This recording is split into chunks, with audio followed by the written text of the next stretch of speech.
Welcome to Gospel Tangents, the best source for Mormon history, science, and theology. I'm Rick Bennett. In our next conversation, we'll talk about Mark Hofmann's interactions with church leaders. As you can see from previous conversations, he had a tangled web of interactions with lots of people. George Throckmorton talks about these interactions. Check out our conversation. I also want to remind everybody it's just a few days left until our first Gospel Tangents Insider meeting. Go to tinyurl.com/GTinsider to register. We're going to we've just got a few spots left, but we'll allow as many people in as we can for our first Hangout meeting. It'll be a lot of fun, and you can talk to me, and we'll talk more about the Hofmann bombings and answer some of your questions there. Now back to our conversation. Let's just talk a little bit about this, because this is, from what I understand, at least from the book Salamander, so it sounds like Mark had a lot of irons in the fire. Oh, he did. So he's trying to sell Oath of a Freeman for $1 million, and that's being slower for whatever. He had promised the church he was going to sell them the Salamander letter. No, not the Salamander, the McLellin collection. Right. And so I believe he was supposed to do that on, I want to say it was Monday that the first two bombs went off. And then I thought the church said that they wanted to still meet with him Tuesday, so he had to meet. He had an appointment with, I believe it was Elder Oaks, Elder Pinnock. I don't remember who. Elder Pinnock was the one that was dealing with him. Yeah, and so can you talk a little bit about what was the relationship between Mark Hofmann and Elder Pinnock? Business. Elder Pinnock was had a history. In fact, I've known him. He was my wife's bishop when we got married, and so I've knew him for a long time before this. And he was, as much a victim as anybody. What happened here is kind of interesting. On the McLellin collection, we're going to be talking about as far as the meetings with the church. I don't know. I don't know anything about them. It didn't give me any reason to be concerned one way or another. I had no interest in his dealings with the church. I really didn't. So I'm ignorant on that. All I know is what was told me. But as far as the McLellin collection, he found a document which was a land deed. And I gotta get diverted here, go on a tangent again. It's a land deed. There's an old theory called the Solomon Spaulding theory. Are you aware of that? I am aware of that. Okay. But one of the problems, it's never been given much credibility. They think that Solomon Spaulding wrote it and wrote the Book of Mormon. Just copied for the Book of Mormon. But there was really no relationship between Solomon Spaulding and Joseph Smith that could be found. So it's not given a whole lot of credit. I mean, there's always people that bring it up, but in my opinion, it's not given credit because they never met until too late, until this land deed showed up. And it's a land deed that was signed by Solomon Spaulding and Martin Harris. So it showed there was a relationship between Solomon Spaulding and Martin Harris. And the date was appropriate. And this is the document that Mark Hofmann showed Hugh Pinnock and Al Rust and some others. And he says, this is part of the McLellin collection. And the story I heard, and I don't know what the real story is because I heard a lot of stories, but after Joseph Smith died, McLellin broke into his office and stole a lot of things and then left for Texas or whatever. I don't know. That's what I heard. Broke into whose office? Joseph Smith's office after he got killed and stole a lot of documents that showed he was a crook or whatever. Oh, okay. Yeah, and I hear a lot of stories too, and I'm not a historian, I don't know. But I do know that this document, he said it was part of the McLellin collection. And you can see it's damaging because it shows him and Solomon Spaulding were together. And he got a $186,000 loan on the basis of showing that to Hugh Pinnock and said, this is part of the McLellin collection. And there's other damaging documents too. And I understand he also showed it to a couple of others and got some more money. So he was double dipping. He played everybody against everybody there. And so this document, which I later got and authenticated and found out he changed the date at the top. The land deed was correct, except he changed the date, and he also put in the name of Solomon Spaulding. Other than that, it was genuine. Oh, and Martin Harris. He put in the name of Solomon Spaulding and Martin Harris. It was a land deed for, I think, Alma Spalding or something like that. But if you have a witness, Solomon Spalding at the bottom and Martin Harris there, those signatures were both added and the date was modified. So, a genuine document except for those things. And of course, that's what made it valuable. And so that was the basis of the McLellin collection. And he said there's a lot of other damaging evidence too, and so it's very controversial. And so I don't know who he would have been meeting with at the church. I mean, I'm not saying, again, I don't know.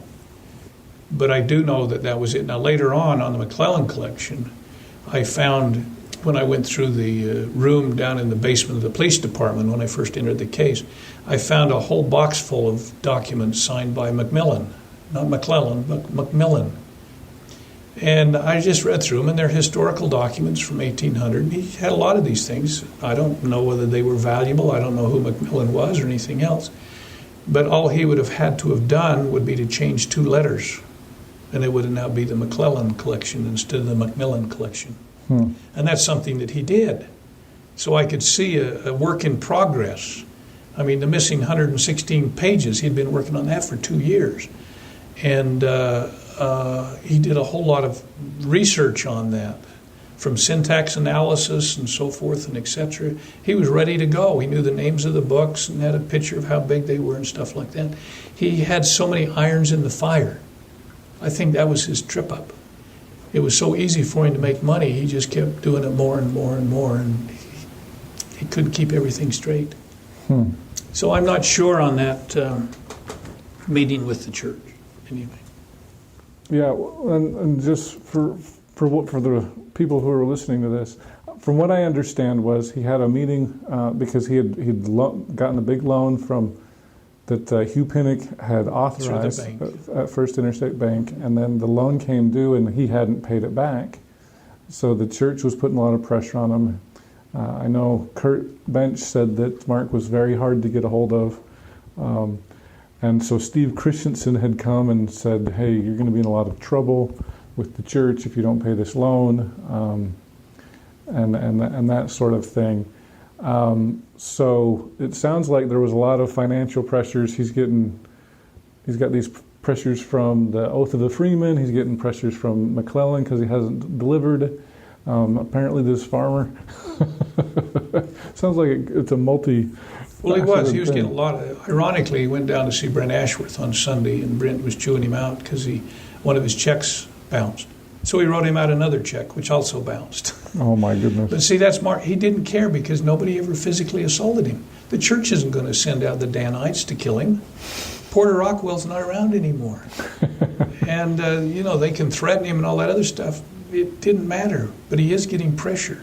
Mm-hmm. And he's getting it from many sources because he's been double dipping. He's been, like again, the McLellin collection. He sold the rights to that to 2 different people for over $100,000.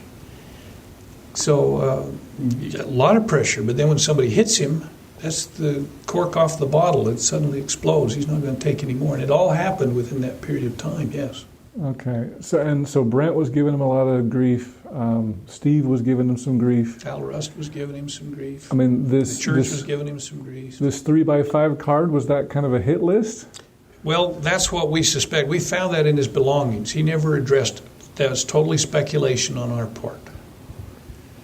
We thought, well, why are his 5 friends on that card, and why is Steve Christensen's name have the asterisk by it, and why was Steve the one blown up? Well, he was the only one that had the concrete nails in his bomb, too. Is there significance to that? Oh, yeah, because that'll kill somebody. Again, he wanted to go to his funeral, so he had to make sure he was dead. And so he didn't... The others he didn't care about.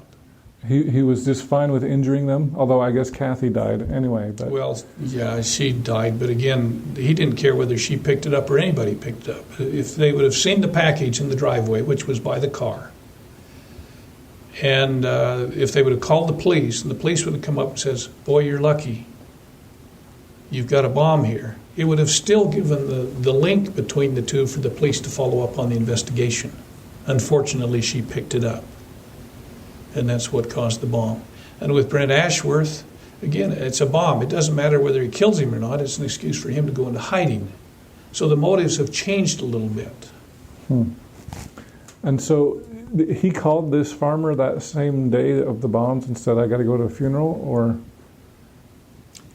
We're not absolutely sure. I'm not, but I believe that's true. Again, I never spoke to him. Uh-huh. He actually came to my house once, and I got the privilege at 10:30 at night of the farmer him. You're talking about. Yeah, they flew him down here, and I was at home. That's where the lab was, down in my basement. My basement lab and Hofmann's basement lab both flew the FBI's multi-story lab. But anyway, he came down, and I had the privilege, and I say that sarcastically, of coming in at 10:30 and walking out after looking at it and say, sir, I'm sorry, you just wasted $100,000 on this piece of paper. Oh boy, that made him feel good. And then the investigator that brought him in flew him back, and I never saw him before. What I'm telling you is what the other investigators told me. Okay. I never interacted with the people that's why I liked about it. I got out of the police department business and into the crime lab because I don't like talking to people that much. The ones I dealt with are mostly dead, and they don't cause too much conversational problems. So the information I'm giving you is what was relayed to me by the various investigators. I've considered myself kind of a spoke in a wheel. You've got a lot of investigators out here, and they're all doing their piece and so forth, but they all come down and talk to me whenever it comes to a document. And there's a lot of things I don't know about regarding the investigation that may not be related to the documents. But anything related to the documents, even the investigators don't know, because I never shared it with all the investigators. Mm-hmm. And I was telling you about the hot tub. Let's go there because to show you, Mark was doing the same thing. He's like the hub, and all these people around him.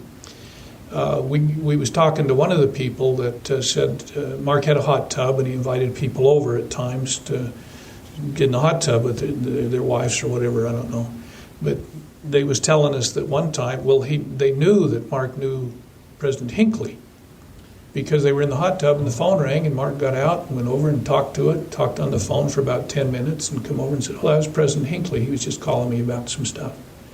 So they all believed he knew him personally and knew his phone number. But when we researched that, President Hinckley was over in Germany at the time. He wasn't even here. So it wasn't President Hinckley that called him.